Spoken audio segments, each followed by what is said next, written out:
Welcome back to Citizen Live at 1. Now, national carrier Kenya Airways has announced a half-year post-tax loss of 10.5 billion shillings. This as it warned that it may plunge further into losses by the end of its current financial year. In his first presentation as Kenya Airways Chief Executive Officer, KQ's Group Managing Director Mbuvi Ngunze has attributed the loss to slowed revenue growth that failed to match the airline's increase in capacity. Mbuvi said the airline also had to contend with the impact of travel advisories on Kenya, as well as the Ebola outbreak in West Africa. Kenya Airways was forced to indefinitely suspend its flights to Ebola-stricken Liberia and Sierra Leone in August, a move that is costing it at least 4 billion shillings in ticket sales every month. The airline CEO says the national carrier will focus its efforts on improving its sales, customer service and cost effectiveness. April of this year.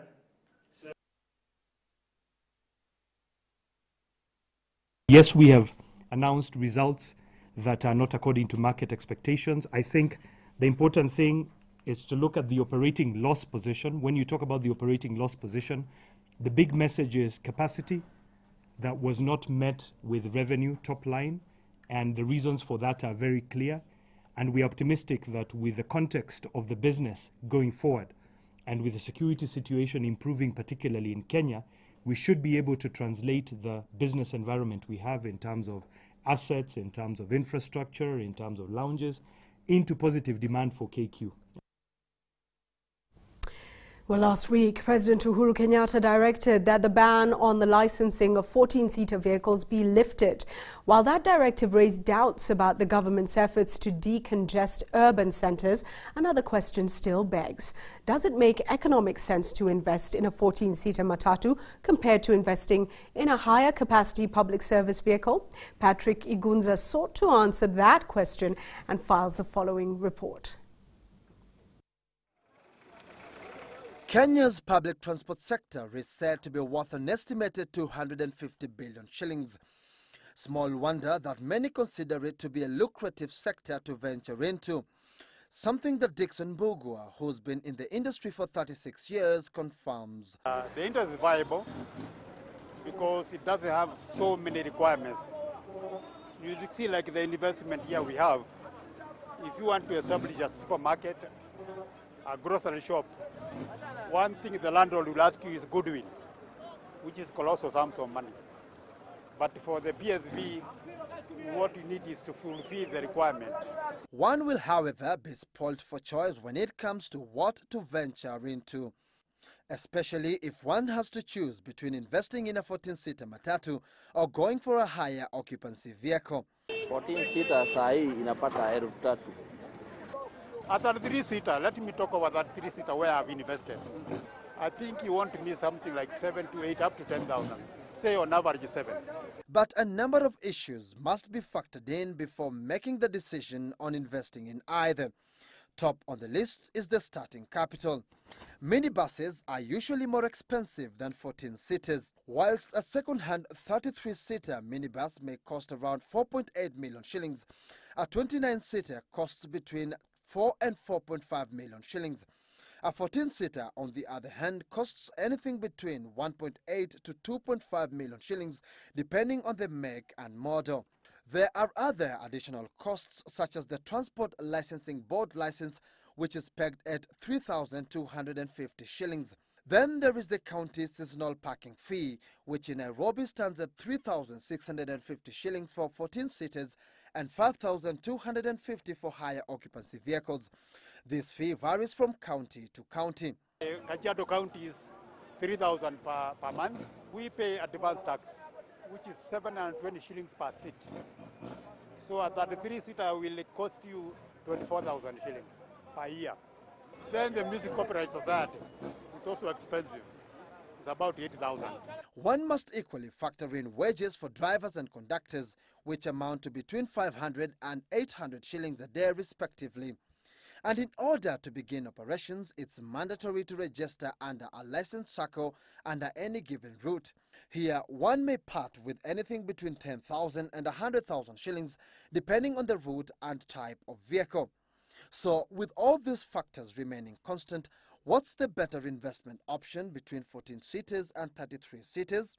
Minibus iko na faida juu minibus hii ni mpya. Ukicompare number plate ya minibus na hizi ma 14 seater imekaliwa juu ya upya wake. Even then, the 14-seaters still have their place in the sector, especially for those who might find the 33-seater route a bit steep. Long distance they are okay because they fill in very fast as opposed to the bus which takes time to fill in. And there you have it. Whatever your investment option may be, my hope is that it will be profitable. Patrick, the Gunza Citizen, Live at 1. Speaking of profits, for one graduate, Moses Ongwech, growing cucumbers is what marked his first taste of the fortunes that agribusiness can hold. Now, more on what it takes to make cool cash from cucumbers. Let's go now to Dennis Otieno on Smart Farm for details.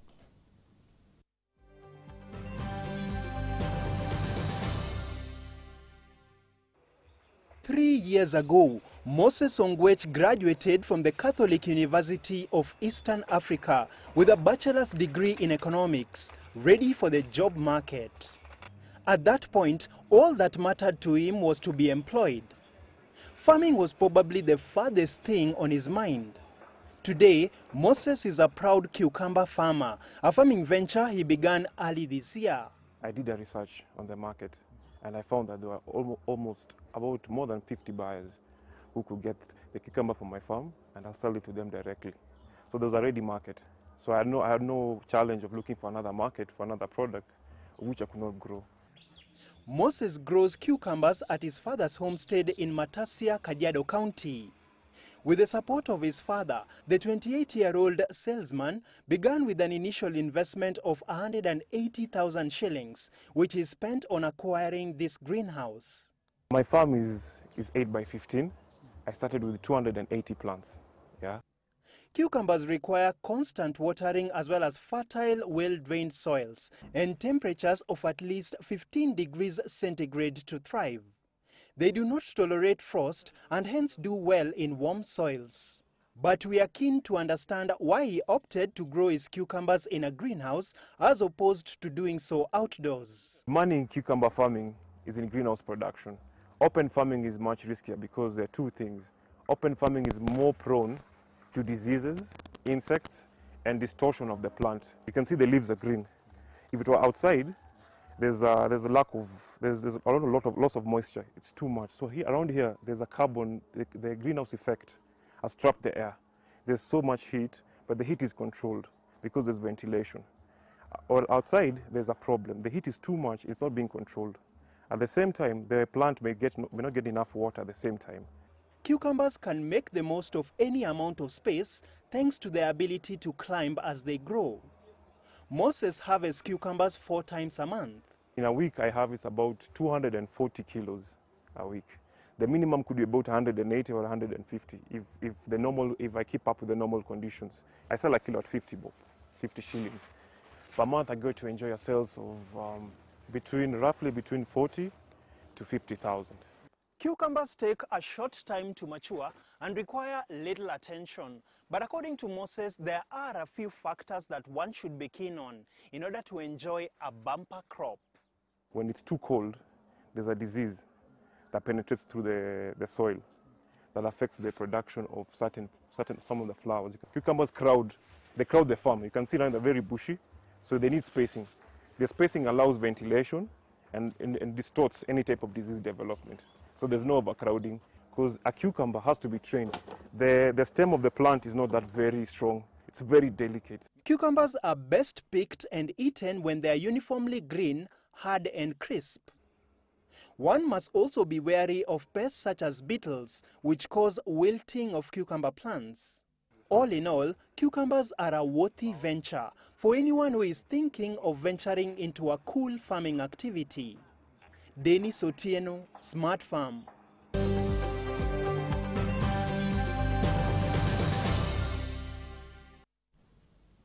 Good job, Moses.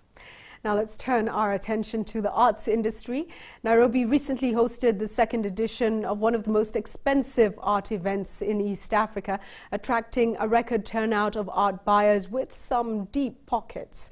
With paintings selling for as high as 1.9 million shillings, the event is setting Nairobi up as a glamorous art auction destination, attracting interest from international art brokers like Sotheby's. At a luxurious five-star hotel in Kenya's capital, Nairobi, art collectors, buyers and enthusiasts recently came out to bid for the works of 50 artists from around East Africa. This was the second time a high-level auction of this kind was held in Nairobi. Last year's auction of more than 19 million shillings. Kenyan artists, like many of their African counterparts, often find more success abroad than at home, where paying top price for art is seen as a preserve for a small group of wealthy elite. Danda Jamelik is the director of the Circle Art Agency and organizer of the auction. She started the agency in 2002 to provide professional world-class consultancy to artists and art institutions in East Africa. Circle Art Agency has curated works from over 50 of the region's most talented and renowned artists, giving them visibility and offering the public access to their art. Last year, Circle Art Agency decided that one of the gaps in the art market here, or the art scene here, was an auction run exactly the same as Sotheby's or Bonhams or Christie's internationally. The aim of it really is to encourage a secondary market, and so the selection of art was a lot about finding rare historic works from some of the early masters post-independence, so works going back to the 60s, but also mixing it up with some contemporary work, because of course some of our collectors are only interested in contemporary. The auction was an exclusive affair, characteristic of Kenya's changing consumer landscape. The middle class is growing fast as the economy expands steadily, and Kenya's government moves ahead with bold plans to turn Nairobi into an international financial center by 2025. Part of its goal to pull East Africa's largest economy into the ranks of newly industrialized nations by 2030. Art is a new indulgence for the country's emerging elite. Danda said she expected the number of Kenyan bidders to grow this year. Last year we had, I think, over 300. We already have 100 registered to bid. I'm quite sure that we'll have more. If we have the same number as last year, I'll be very happy. Financial backing for the event came mostly from CFC Stanbic Bank's Private Clients Division, which manages high net worth individuals. These are people with over $1 million in investment assets. The artists are also reaping the benefits of the growing appetite and deep pockets in the local art scene. Sen Wadu has been a painter since 1985. Back then, he sold a painting for 250 Kenya shillings. At the auction, his painting, The Invisible Cat, was sold for slightly over 164,000 Kenya shillings. In course of that journey, we have come to a point where we have the artists now feeling that like they are part of the industry, the visual art industry, and currently in my opinion, I tend to feel like we are doing all right. Although Kenya is not among the major players, its art market is proving to be robust, attracting foreign buyers looking to invest in African art, either as collectors or for profit. Dendi Easton, the auctioneer for the night, who has auctioned for Bonhams and Sotheby's and was flown in from the UK for the event, said Kenya is slowly establishing itself as a major art destination in Africa. I think South African market is obviously very well established, as you know, and Nigerian market as well. And why? Because both those countries are very rich, and there are a lot of rich people there. I think for other, like Uganda or here, there are Ugandan artists, the various East African artists here. I think it's wonderful because it's an area that hasn't had the exposure like South Africa has. So, and quite frankly, as far as the quality, it's just as good. As Africa's art scene gets more profitable for the creators and more valuable for the collectors and buyers, critics warn artists not to compromise their authenticity in favor of commercial returns. Patrick Igunza, Citizen Live at 1. Great story. Certainly shows that the economy is growing. Now turning to the foreign currency market, the Kenyan shilling has extended its 3-year low against the US dollar, with the currency traders warning that it may continue weakening unless the central bank intervenes. Now, according to the Central Bank of Kenya, commercial banks have posted the local unit at 89 shillings and 98 cents buying, 90 shillings and 14 cents selling to the US dollar. The local unit has, however, gained ground to the euro and the sterling pound. The shilling is now exchanging at 111 shillings and 92 cents buying, 112 shillings and 15 cents selling to the euro, and 141 shillings 91 cents buying, 142 shillings and 23 cents selling to the sterling pound. Coming to the region now, and the Kenyan shilling has depreciated against the Tanzanian shilling but gained to the Ugandan shilling. The local unit is exchanging at 18 shillings 96 cents buying, 19 shillings 11 cents selling to the Tanzanian shilling, and to the Ugandan shilling.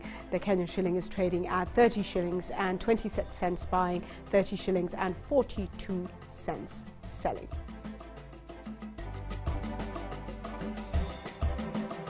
The time